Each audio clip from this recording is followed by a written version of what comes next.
Hi, I'm Jenna. I had just turned 32 when I decided to buy my first house. A quaint little place with a cozy backyard, perfect for my 2 dogs. Buying this house wasn't just a financial step. It was my declaration of independence, my way of claiming control over my own life. The day of the housewarming came with a mix of excitement and nerves. I planned everything meticulously, wanting it to be a blend of fun and formality, a true milestone. My parents were the only family I invited, given the complicated dynamics of extending further. As guests arrived, the afternoon buzzed with laughter and conversation. I was in the middle of showing my college friend Lisa some renovation plans when the doorbell rang again. Expecting a neighbor or a late-arriving friend, I opened the door with a smile, only to find my mom standing there with Carson and his daughter, Vanessa. Carson grinned, though it didn't reach his eyes, while Vanessa looked around my living room like she had just walked into a thrift store. "Jenna, darling, hope you don't mind us bringing a little extra company," my mom chirped, breezing past me without waiting for a response. For a moment, I was too stunned to speak. "Mom, I thought it was just going to be us," I finally said, my voice a mix of confusion and irritation. "Oh honey, I knew you wouldn't mind. Carson really wanted to see your place, and Vanessa's been excited to meet you," she gushed, as if she hadn't ignored my carefully curated guest list. As the party went on, I tried to push down the frustration, thinking maybe it could still be a good day. But I was wrong. "I would have chosen a different color here. This shade is so 2010, Vanessa said loudly, eyeing my living room with disdain. My friends, caught in the moment, exchanged awkward glances as the room fell silent. My cheeks burned with a mix of embarrassment and anger. This was supposed to be my celebration, my moment. I couldn't let her ruin it. I turned to Vanessa, forcing a tight smile. "Well, not all of us need to follow the latest trends to feel good about our homes. Some of us prefer something more timeless," I replied, sharper than I intended. But it didn't end there. "Why would anyone arrange their living room like this? It's almost like she's never heard of interior design," Vanessa quipped. That was it. I couldn't hold back any longer. My friends, clearly uncomfortable, watched as I marched over to Vanessa. The room grew tense. "You know, Vanessa, if you have suggestions, I'm all ears. But maybe you could share them without insulting my choices in front of my guests," I said, my voice calm but firm. Vanessa blinked, surprised, then scoffed. "I'm just saying what everyone's thinking. No need to be so sensitive." Judging by the supportive looks from my friends, they weren't thinking anything of the sort. Despite the awkward tension, I could feel them backing me up. Just as I thought things would cool down, my mom pulled me aside, her face tense with anxiety.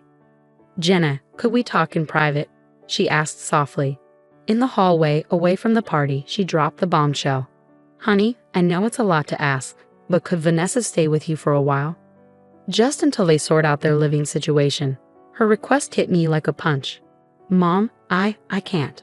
This is my space, and after tonight, it's clear Vanessa and I aren't exactly compatible." Her face fell. "Jenna, she's struggling. You know how tough Carson can be on her. It would only be for a little while." I could feel the weight of her expectations pressing down on me, like so many times before when she tried to fix things by putting me in uncomfortable situations. But this was too much. "Mom, no, I need to set boundaries. I can't have her stay here, not after how she's behaved. I'm sorry, but that's my final answer." The hurt in her eyes stung, but I knew I had to stand my ground. As she walked away, her shoulders slumped, and I felt a strange mix of triumph and dread. I had finally stood up for myself, but I knew this wasn't the end of it. As the party wound down and the last guests left, the house felt quieter, almost eerie. The echoes of laughter were replaced by a stillness that settled heavily in the air. I started cleaning up, the simple task grounding me. Each dish I washed, every crumb I swept, felt like I was trying to clear away not just the physical mess. Debris wasn't the only thing I was trying to clear away. The emotional turmoil that had spilled over throughout the night clung to me. Lying in bed later, with the house dark and still around me, I replayed the evening in my mind. My spine tingled with the apprehension of what was to come. Vanessa's smug smirk, Carson's disapproving glare, my mother's disappointment, they all haunted the edges of my thoughts. As sleep finally claimed me, I clung to the hope that maybe the fallout wouldn't be as bad as I feared. But deep down, I knew better. This was just the beginning, and the repercussions of my refusal would ripple further than I could imagine. The next morning started out ordinarily enough: coffee, a quick scroll through emails, and a mental to-do list for the day. But that normalcy shattered with a ping from my phone, a security alert from my home system. Panic gripped my chest as I viewed the live feed. Someone was at my house. I rushed home, my mind racing with possibilities. Nothing prepared me for what I found. The locks had been changed. My key was useless against the new mechanism. Peering through the window, my blood boiled as I saw Vanessa lounging on my sofa, a smug smile plastered across her face. "What are you doing in my house?" I shouted through the door. The door swung open, and there stood Carson, grinning wide and unwelcoming. "Oh, Jenna, we thought we'd take you up on that offer to stay after all," he sneered, his voice dripping with mock sympathy. "There was no offer, Carson. Get out of my house now," I snapped, my voice sharp with a command I hoped would cut through his arrogance. Carson leaned lazily against the doorframe, his posture relaxed in stark contrast to the rising anger in my voice.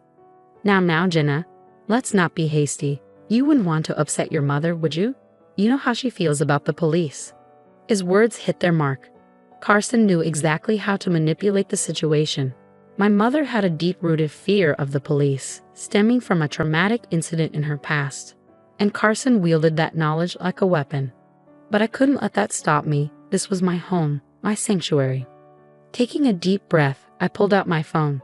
"I'm calling the police, Carson. You can't just break into someone's house and change the locks." His smirk faltered, uncertainty flickering across his face as I dialed. Within minutes, the sound of sirens filled the street. The police arrived swiftly, their questions precise. Carson and Vanessa's attempts to spin the situation fell flat against the legal reality of their actions. "I have every right to secure my property," Carson argued, though his confidence waned under the officer's unimpressed gaze. "The locks were changed without permission, and she was not notified," an officer said, making notes in his book. The law was clear. Carson and Vanessa had no leg to stand on. The eviction was quick. Carson and Vanessa were escorted out, their protests muted by the firm instructions of the police. Watching them leave, I felt a mix of relief and sorrow.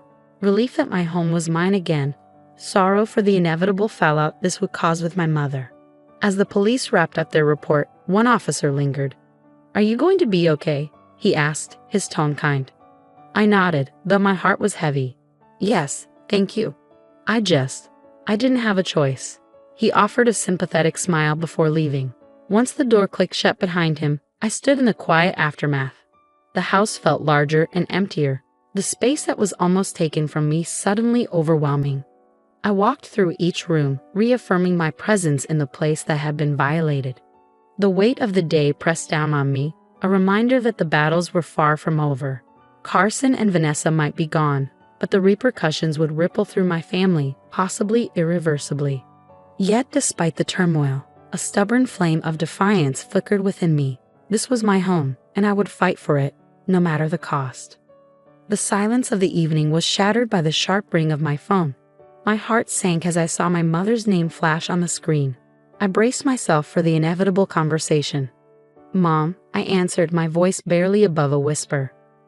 "Jenna," she began, her tone thick with emotion. How could you do this to Carson and Vanessa after everything they've been through?" Her words cut deep. I struggled to keep my voice steady. "Mom, they broke into my house. They changed my locks. What was I supposed to do? Just let them take over my home?" "You could have handled it differently, Jenna. You know how I feel about the police," she replied, her voice trembling with a mix of anger and disappointment. "Mom, I didn't have a choice. They left me no choice. This is my home, and I had to protect it," I said, frustration creeping into my tone. There was a long, heavy pause, the weight of her next words hanging between us. "I can't believe this. I thought you understood, Jenna. I thought you cared more about your family." "I do care, Mom," I whispered, "but shouldn't my safety and my rights matter too? Why is it always about what I can do for others, never about what's right for me?" The questions tumbled out, years of suppressed feelings fueling my words. "You just don't get it, do you?" Her voice cracked, laced with a mix of anger and sorrow. "I can't support this. I can't be part of it." My throat tightened. "What are you saying?" I asked, dreading the answer. "I think it's better if we don't talk for a while. I need to think about all this." Her final words cut through the air before she ended the call, leaving behind a silence that felt like a void. The phone slipped from my grasp, clattering to the floor. My mother, my lifelong anchor, had cast me adrift over this. I sank into the couch, the soft fabric offering no comfort. Looking out the window, the night stretched on endlessly, and the once comforting contours of my home now felt alien, reshaped by the day's events. Thoughts swirled in my mind of family loyalty, manipulation, and the personal cost of standing up for myself. Was there another way I could have handled it? A path that wouldn't have led to this rift? As the night drew on, I wrestled with those questions. Manipulation wasn't just about coercion. It was about making someone feel guilty for holding their ground. Carson had used my mother's fears to control me, and now my mother was unintentionally doing the same with her disappointment. By dawn, a quiet resolve had settled over me. Protecting my emotional and psychological space was just as vital as defending my physical one. The rift with my mother was painful, but it was necessary for my growth. Standing in the stillness of the early morning, I knew that while the battle for my home was over, the journey to reclaim my life had just begun. As days turned into weeks, the sting of my mother's words faded into a persistent ache, a constant reminder of the price of my newfound autonomy. Her silence was deafening, but with each passing day, I found pieces of myself I hadn't realized I'd lost in the fray of family obligations. My home, once a battleground of invasion and conflict, began to transform back into the sanctuary I had envisioned. I repainted the living room, erasing the remnants of Vanessa's scornful remarks. With every stroke of the brush, I reclaimed my space. New locks, stronger and more secure, clicked reassuringly under my fingers, symbolizing the boundaries I was learning to set. In the solitude of my reclaimed home, I discovered a resilience I hadn't given myself credit for. Friends and neighbors, aware of the ordeal, rallied around me. Their support soothed the isolation my family's absence had left behind.